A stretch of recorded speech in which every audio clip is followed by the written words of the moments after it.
This is the beginning of podcast number 3. Writing objectives is probably the most important part of writing a lesson plan because if I can look at your lesson objectives, I can usually, if they're written correctly, I can usually tell what that whole lesson plan is about without even looking at the rest of it. There are 4 parts to the objectives. We call them the ABCCs. The actor is the first part. Who is the objective for? It's the students. So you say either the student will or TSWBAT, and that stands for the student will be able to. Behavior is the behavioral verb taken from one of the 3 learning domains. What is it that's expected of the student? And we have 3 motor examples right there: strike, hit, or pass. Those are verbs, and that's something that we expect them to do. We know what learning domain the objective is in by looking at the behavioral verb. The last 2 things are often left off by our students, unfortunately. The condition is the practice condition or situation under which the behavior is exhibited.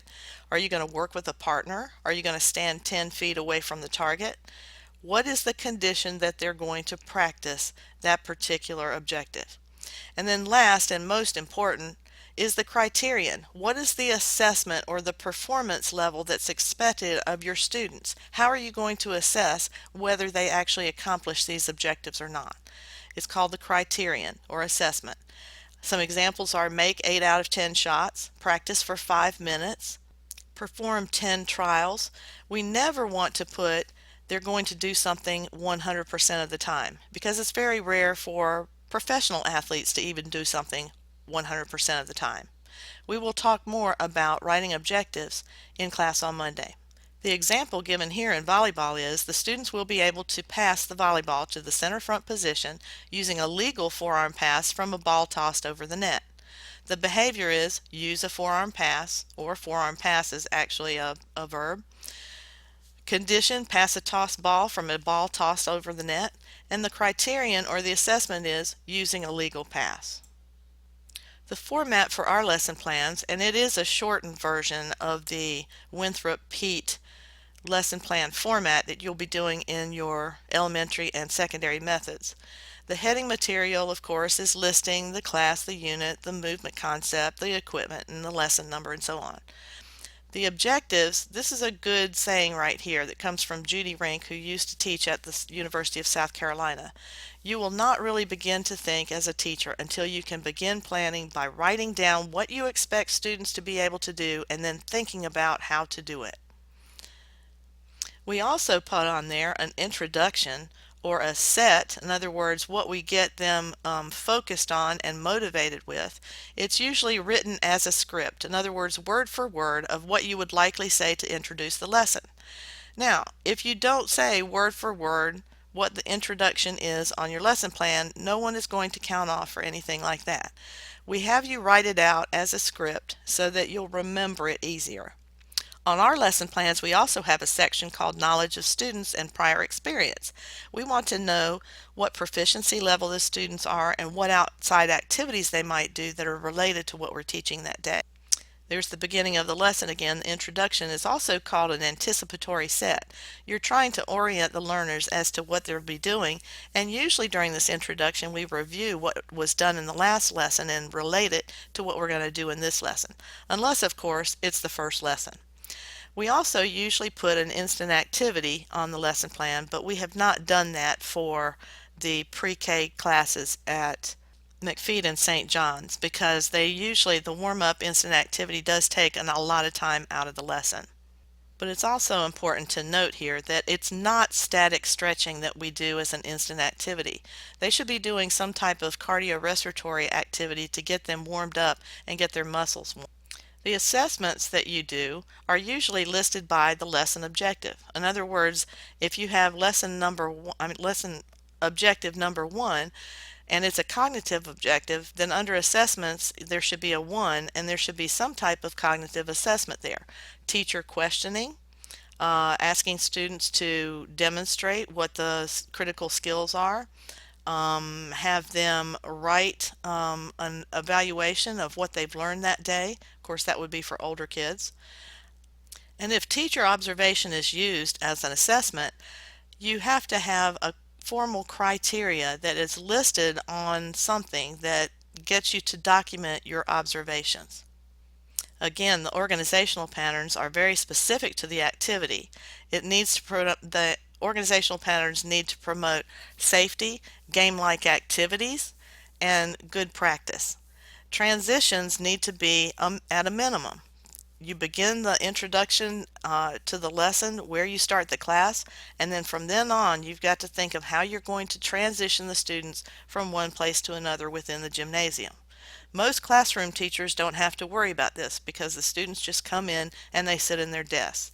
And sometimes they do have to move them if they're sitting next to somebody that they're talking to while the teacher's trying to talk. The instructional task, again, is the cognitive information that you're trying to get across to the students. You anticipate the progression of that cognitive information, try to scaffold it or build on simple to complex.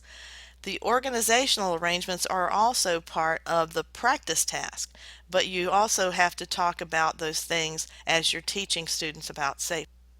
The practice tasks are actually the patterns that we use to organize the students. It could be in lines, in circles, it could be scattered throughout general space, it could be working in partners out in general space, it could be working in personal space within open areas in general space. The groupings could be in partners, groups of three, two versus two. All of those different things are ways that you organize students to be able to learn the content you want them to learn. The extensions we talked about before, it's the same thing as differentiating instruction, only differentiation is for one student and the extensions are for the whole class. How do you plan to differentiate learning for students? Number one way is the inclusion curriculum model in physical education. You provide 3 to 4 different stations with different levels of ability and allow the students to go to one of those or choose the level or station that they want to go to according to their skill level. Another one is teaching by invitation, or allowing the students to choose their equipment and the context that they practice in. Differentiation, the teacher creates a new task for student having difficulty or for a student who is really good and needs to be challenged. And extensions up means they're more challenging, and again, extensions down means there is a whole column on our lesson plans for you to put verbal cues. How do you plan to design verbal teaching cues to focus the student learning? Those cues need to be related to the critical elements of the skill you're trying to teach. They need to be words or phrases, and very short ones, brief ones, that focus the learner's attention on the critical elements. Also, writing the verbal cues on the lesson plan helps the teacher avoid giving too much information. And it overloads, in other words, when they overload the students by too much information or too much talking. Verbal cues also give a clear image of the movement, so it helps students use mental imagery to try to perform the task that you've asked them to do. Ending the lesson is also very important. Some teachers just don't even call the students over at the end of the lesson, and they don't ever review or end up and have some type of closure with the lesson. You need to do that, although it needs to be very short. It completes the lesson. You want to review what was learned, check for their understanding, and orient the students for the next lesson and say how it's related to this one. Sometimes the teacher does assessments, questioning, journal writing, student demonstration of skills, and you are supposed to do a cool. Research in exercise physiology has told us for 15 years that during the cool down after a class is over with or a workout is the best time to improve flexibility and for using static stretching. In my opinion, this is the most important section, the references and the resources that you use to try to get the content to teach the students in the lesson. Beginning teachers do not use enough resources or references outside of their college PET classes. The textbook you have is one resource, and hopefully you all have bought that resource. The state K through 12 physical education content standards are another resource for your lessons. But also you have books that have activities in them, internet websites like PE Central, journal articles like Jopard and in Strategies, and those are important to use. These references should all be put in APA style, and that style is posted on Blackboard, plus there are examples of it on the sample lessons. Now, last but not least, This is the end of podcast 3, and we're going to talk just a little bit about what is academic language and why does it matter. You've heard me refer to academic language as something that we put into a cognitive objectives at the beginning of the lesson, but you have to make sure that you actually teach them the academic language. At our pre-K and kindergarten levels, mostly the academic language that we use is going to be in the form of vocabulary. Academic language is always emphasized in all subject areas, but it comes from the literacy movement. This is a great definition right here. Academic language includes instructional language needed to participate in learning and assessment tasks.